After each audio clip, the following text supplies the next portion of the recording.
It all started on a peaceful Saturday afternoon. The sun was shining, birds were chirping, and I was enjoying a quiet moment, washing my car in my own driveway. Everything was normal, until it wasn't. A sharp voice cut through the tranquility. "You can't let my parents use your driveway for their car wash." I turned to see Debbie, the self-appointed ruler of the HOA, storming toward me, her face red with frustration. She had a reputation for making everyone's business her own, twisting rules to suit her personal agenda. But this was a new level of absurdity. I wiped the soap from my hands and met her glare with a calm expression.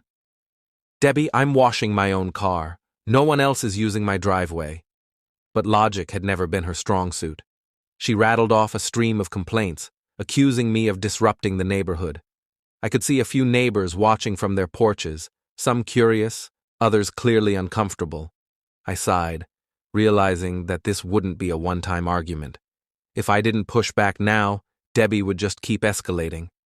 That night, I sat at my desk, determined to find out exactly what my rights were.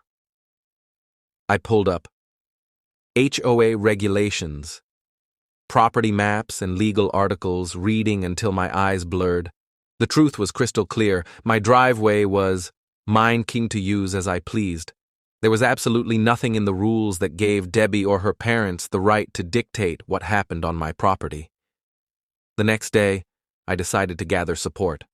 I spoke with Emily and Mark, two neighbors who had also been on the receiving end of Debbie's overreach.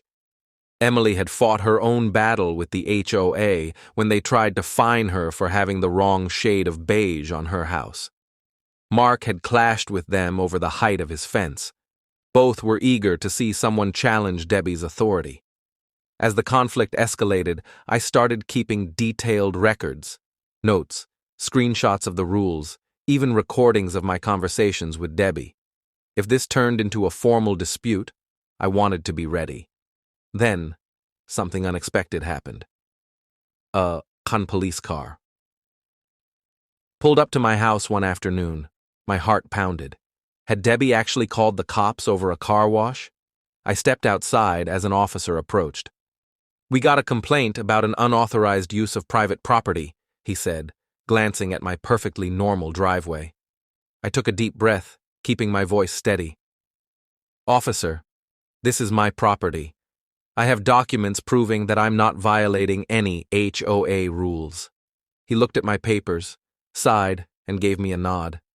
"This looks fine to me. Just keep the noise down if you can." I barely contained a smirk as he walked back to his patrol car. Debbie, standing a few feet away, fumed silently. With each passing day, my resolve strengthened. I called my friend Ryan, who had a background in legal matters.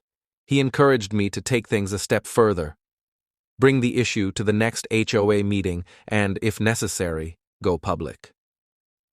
That's when I got an unexpected ally, a local journalist. A reporter named Sam reached out after hearing about the absurd HOA drama. He wanted to cover my story. At first, I hesitated. Would this make things worse? But then I realized sunlight is the best disinfectant. If Debbie thrived on intimidation, the best way to stop her was to expose what she was doing. The interview happened a few days later. Sam asked clear, fair questions, and I laid out the facts. The property rights, the HOA rules, Debbie's unreasonable demands. I wasn't the only one dealing with this. Others had been pushed around too, but they'd been too afraid to fight back. That night, as I sat at my kitchen table, surrounded by documents and notes, I realized something. This wasn't just about my driveway anymore. It was about standing up to people who misuse power, and I was ready for the battle ahead. Late that night, an unexpected email landed in my inbox. A local journalist had caught wind of the brewing dispute and wanted my side of the story. I stared at the screen, a mixture of surprise and unease washing over me. The idea of my private battle going public was both empowering and terrifying. This wasn't just a neighborhood squabble anymore. It was turning into something much bigger. I hesitated before crafting my response, carefully choosing each word. I didn't want to reveal too much yet. I needed to be strategic. If this went viral, the truth had to be undeniable. I wanted people to follow every twist of the story, not just jump to conclusions based on a single email exchange. Sleep didn't come easily that night. Every time I closed my eyes, I saw Debbie's furious expression, her lips curled in disdain as she barked accusations. Would she try something even more drastic? Call the police again? Rally the neighborhood against me? The what-ifs spun in my head like a storm. I had facts on my side. The property maps, the HOA rules, the legal precedents. But logic didn't always win against mob mentality. A lie repeated enough times could start to sound like the truth, and Debbie knew exactly how to twist a narrative to her advantage. I rolled over and stared at the ceiling, my mind racing. This was no longer just about a car wash. It was about standing my ground in a place that was supposed to be my home. I had always believed that facts could cut through bias like a knife through fog. This would be the test. Somewhere between exhaustion and determination, I made a silent promise. I wouldn't let Debbie bully me into submission. If she wanted a fight, I would meet her head on, not with shouting but with cold, hard facts. The next morning, I woke up with a renewed sense of purpose. If I was going to defend myself, I needed to know every rule, every loophole, every clause that could strengthen my case. I started with the property documents. With a mug of coffee in one hand and a stack of papers in the other, I traced the boundaries of my land. There it was, in black and white. My driveway was 100% mine. No shared space, no disputed area. Debbie's complaints had no legal standing. Still, knowing wasn't enough. I needed proof that would hold up against any argument she threw my way. So I dug deeper, combing through HOA guidelines. Nowhere did it say that washing a car on my own driveway was against the rules. That was my first victory, a spark of confidence in an otherwise frustrating battle, but I knew it wasn't over. By midday, a knock on my door pulled me away from my research. It was Mr. Anderson, my elderly neighbor. His expression was tense as he leaned in. "I thought you should know." "Debbie's been talking to the others. She's telling them you're trying to change the neighborhood rules." I clenched my jaw. So she was escalating. Mr. Anderson sighed. "I don't like what she's doing. You've always been a good neighbor, Jake. Fair, but she's making people nervous." I appreciated his support, but his warning sent a clear message. Debbie wasn't backing down, and she was pulling others into her fight. I needed more than just property maps and HOA rules. I needed expert advice. That afternoon, I called Ryan, my friend who knew a thing or two about property law. He listened as I laid out everything: Debbie's accusations, the police visit, the growing tension in the neighborhood. "You need to document everything," he said firmly. "Time, dates, conversations, and if she tries anything else, get it in writing." I took his advice to heart. I started keeping a log of every interaction, every bit of misinformation Debbie spread. If this went further, I would be ready. That night, as the streetlights flickered outside my window, I realized this was just the beginning. The quiet suburb I had once called home was now a battleground, and I was in the center of it. But I wasn't afraid anymore. I was ready. At the library, I settled into a quiet corner with a stack of legal books and my laptop. The technical language was dense, but I took my time, breaking down every clause and regulation into simpler terms. As I combed through property laws and HOA guidelines, a clear pattern emerged. Many homeowners had faced similar disputes, and most had won by relying on official documents and clear legal precedents. That realization gave me a renewed sense of confidence. I wasn't just fighting against Debbie's pettiness. I was standing up for a fundamental right. As I dug deeper, I found news articles detailing cases where HOAs had overstepped their authority. Some of these cases had gained public attention, forcing the associations to back down. That sparked an idea. Maybe bringing my case into the public eye could work to my advantage. I bookmarked a few articles and took detailed notes, feeling like each fact was another weapon in my growing arsenal. It was empowering to know that I wasn't alone in this struggle. The more I learned, the clearer it became that Debbie's claim had no legal standing. The following morning, while walking past the community center, I saw Debbie in the middle of a small crowd. Her voice was sharp and commanding as she spun her version of events, making it sound as if I was a threat to the neighborhood's harmony. I kept my distance but listened closely, mentally recording every falsehood she spewed. A few neighbors nodded along, but others exchanged uncertain glances. I could tell that not everyone was fully convinced by her rhetoric. That gave me hope. Later that evening, I invited a few trusted neighbors over to share what I had discovered. As we gathered in my living room, I laid out the property maps, printed copies of the HOA bylaws, and highlighted the exact rules that protected my rights. Emily, who had always been reasonable, studied the documents and nodded. "This is pretty clear-cut," she said. "Your driveway is yours. No one else has any claim over it." Mark agreed, adding that he'd seen similar disputes before, and they always came down to the paperwork. Their support solidified my resolve. In the days that followed, I compiled everything into a well-organized file: property maps, HOA regulations, email exchanges, and even notes from my conversation with Mr. Anderson, who had witnessed Debbie's behavior firsthand. I knew I needed to be prepared for the next HOA meeting, where this battle would likely reach its peak. But just as I was feeling ready, an unexpected development occurred. A journalist reached out. His name was Sam, a reporter from the local paper. He had caught wind of the growing tension in our neighborhood and wanted to hear my side of the story. At first, I hesitated. Going public was a risk. Debbie would see it as an escalation. But the more I thought about it, the more I realized it could work in my favor.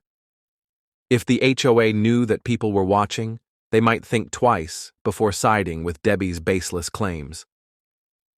On the day of the interview, I met Sam at a small cafe. He was straightforward and professional, asking me to walk him through the entire ordeal.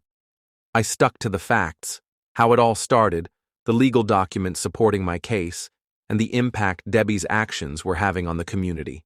He listened carefully, jotting down notes, and assured me that his goal was to present an objective, fact-based account. As I left the cafe, a mix of nerves and excitement buzzed in my chest. This was bigger than just a neighborhood dispute now. It was about standing up to unjust authority. That night, as I reviewed my growing collection of evidence, I realized something. I wasn't just defending my property anymore. I was fighting for fairness, for every homeowner who had ever been bullied by someone drunk on power. The battle was far from over, but for the first time, I truly believed I had a chance at winning. In the following days, news of my struggle began to spread throughout the neighborhood. I received approving nods and quiet words of encouragement as I passed by my neighbors. Those who had once been hesitant to speak up now approached me, curious about the property maps and the legal rules of the homeowners association.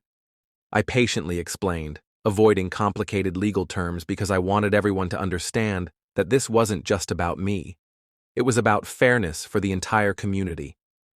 I deliberately left a bit of mystery in every conversation, occasionally dropping hints like, "I found something really interesting last night," or, "There's an important detail on the map that I'm still clarifying." These remarks made my neighbors even more engaged, and they began eagerly awaiting each new development. Even when Debbie, with her signature shrill voice, tried to cut in and impose her opinion, I calmly unfolded the maps and pointed to the undeniable evidence. Gradually, her words began to lose their weight. Meanwhile, I continued meeting with Ryan, my friend with legal expertise, to discuss strategy. We carefully examined the clauses in my homeownership agreement, identifying loopholes that Debbie might try to exploit. At the same time, I maintained contact with Sam, the journalist interested in this story. He encouraged me to share more details, assuring me that the truth would be revealed fairly and accurately. With each passing day, I became more prepared. I made copies of crucial documents, meticulously recorded key events, and even kept logs of noteworthy conversations. I knew Debbie wouldn't back down easily, and I needed to be ready for anything. Then, the crucial day arrived. As I stepped into the HOA meeting room, a heavy tension filled the air. Debbie was already seated in the front row, her eyes burning with anger. I tightened my grip on my folder, keeping my composure as I surveyed the packed room. This was the moment I had to stand up and defend my rights.